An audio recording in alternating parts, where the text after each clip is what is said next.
waxaa idinka rabaa saddexdan muuqaal aa idiin soo wado ila daawado. waa laba nin oo saxaafadda weligood ku jiri jiray telefishinada caanka Mareykanka soo shaqeeyay way sheekaysanayaan. nin ka mid ah wuxuu leeyahay CIA-da dadkan isqarxiyo oo aragteen al-shabaab al-qaacidada daacishka hebelowga sheekadaas oo dhan cidda ka dambaysa la soo ogaad ninkan ayaa noo qarxinaya. wuxuu leeyahay mataqaana CIA-da Mareykanka ayagaa lacag siiyo kana manaafaco oo lacag fara badan ka helo dadka isqarxiyo ee dadka kala dilo. wuxuu leeyahay muuqaalkiisu adin fasaxaya muuqaalka koowaad saddexda muuqaal kalena iikaadi idinka ayaa doonti. wuxuu leeyahay marka muuqaalkan CIA-da waxaa la hadluu leeyahay nin saaxiibkay ah oo CIA-da u shaqeeyo ayaan la hadlay ninkaana dhahay saxafiga idin soo wado. bas markaa la hadlay aan la sheekaystay ninkii CIA-da wuxuu yiri annaga waxaa isticmaalnaa kuwo muslim sheegto laakiin doqomo ah oo la brain wash garayn karo maskaxda laga bedeli karo nacas dhale ah ayaa adeegsanaa ninka CIA-da dhahay. lacag yaraa loo laabaa waa la brain wash garaynaa wuu ordaa wuu isqarxinaa dad uu dilaa. wuxuu yiri ninka CIA-da anaga danay noo tahayoo dagaal aan ku geli karnaa. dagaal had tusaale ahaan maalmahan sheekada ugu weyn la hadalhayo waxaa waaye Trump baa Iran duqeeyey iyo Trump baa Soomaaliya duqeeyey. duqeyntaani waxa maxaa kalifay waxbaa la qarxiyey dhibaa dhacay dhibay wadaan. adiga horta muuqaalka ninka idinka yaabi doontiina adin fasaxo asagoo dhahayo waxaanu dhin CIA ka dambayso iyagaa lacag siiyo doqonkan iska ordaa isqarxinaayo waaba sheeko laga manaafacaado waay oo lacag fara badan laga helo cidda ka hesha asaa loo sheegay. I spoke to a CIA agent, former CIA agent, a couple months ago. He said, this is the CIA plan. This is what we do. So we use a dumb Muslim. We'll get a dumb Muslim who's easily brainwashable, and we'll have them carry out an attack as a catalyst for us to go into war. Go into war in Iran. And then, oh, this guy's this guy's an Iranian? Ah, there you go. Or a dumb Palestinian Christian like Sirhan Sirhan. Just throwing that Yeah, exactly. Sorry, excuse me. Right, exactly. So we will use a patsy, and that will be the catalyst. Do you see what they did? You know, carrying out this attack. By the way, these accounts, as soon as we attacked the nuclear sites, almost immediately there were videos being surfaced and flooded on social media about like Islamists running towards subways in New York City. Waya aniga yaaba meel fadhiyay ma ila yaabtay.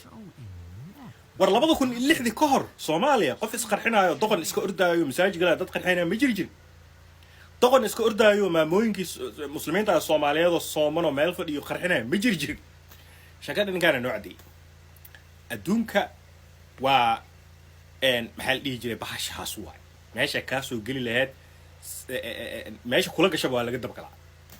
ninka markuu wuxuu leeyahay waxaan siiyay anaga dambe CIA ka dambayso al-shabaab lagu sheegay CIA ka dambeeyo aniga ma dhihin aniga waxba inaban ninkaas Ameerikaanka ah qabiirka ah oo dawladana la soo shaqeeyay ida telefishinada la soo shaqeeyay asaga afkiiska ma qashan xaq igu riix muuqaalkaas. muuqaalka kale Iran 1970 dad taajiriin ahaayeen shidaalka dhulkooda laga qoday ee ka manaafacaadeen laakiin waxaa haystay oo shidaalkooda ka qaatay intiisa badan British Petroleum koox British sida anaga Turkiga oo nooga qaato oo kale ayaa maxaa la dhihi jiray looga qaatay. talaabay qaadeen Iran waa iska saartay British Petroleum darbay uga saartay dhulkeeda waxay ku sameysay shidaalka Iran way nationalize gareysay waxay tiri dadkayga la isticmaalaan anaga la ka manaafacaadno anaga la ka faa'iidno shidaalkeen yaa dhaa Iran adhees. shaqada markay meesha marayso Mareykan soo faragashtay afgambi ku sameeyay dawladii British Petroleum ka meesha ka saartay dhanaga afgambi lagu sameeyay waa la wareegay nin Mareykan uu wata madaxweyne laga dhigtay. shaqadan waa sax Iran hadda koor afgambi ka dhacay madaxweyne Mareykan uu wato shoo ay dhahaan aaba yimidba kii markuu yimid British Petroleum kii darbada looga saaray wuu soo laabtay dhulkoodii iyo shidaalkoodii iyo al iska dhuuqay.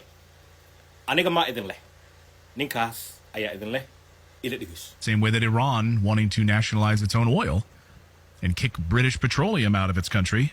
We're going to keep our own oil. I mean, look what it did to Norway in the late 70s. Norway became one of the richest and wealthiest countries in the world. #1 per capita. Iran was basically trying to do what Norway did in the late 70s. We're going to not nationalize our own oil, but keep the profitability for ourselves. And then what happened? The United States took it over.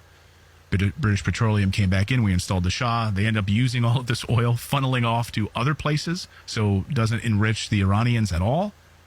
Widespread poverty. It's like something out of Mao's playbook, you know, like markaa sheekada meeshaas take all. marayso hore ma maqashay weligaa telefishin oo CNN iyo BBC iyo ma maqashay